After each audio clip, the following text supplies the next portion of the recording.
प्यारे बच्चों, अस्सलाम अलैकुम। मैं हूं अंकल इस्लाम और आपके लिए लाया हूं आसान सा एक सवाल। सवाल ये है कि फ्रोइदीन में रोजे का मतलब क्या है। जिन्हें जवाब आता है वो जल्दी से कमेंट करें और जिन्हें नहीं आता वो जवाब के लिए इंतजार करें।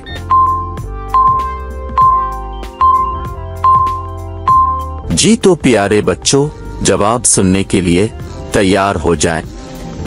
फ्रोइदीन में रोजे का मतलब है सुबह की अजान से मगरिब तक अल्लाह ताला के हुक्म से खाना पीना और उन चीजों को छोड़ देना जिनसे रोजा बातिल हो जाता है। अगले सवाल के लिए चैनल को सब्सक्राइब करें और वीडियो को लाइक करें और कमेंट में बताएं कि हज का मतलब क्या है।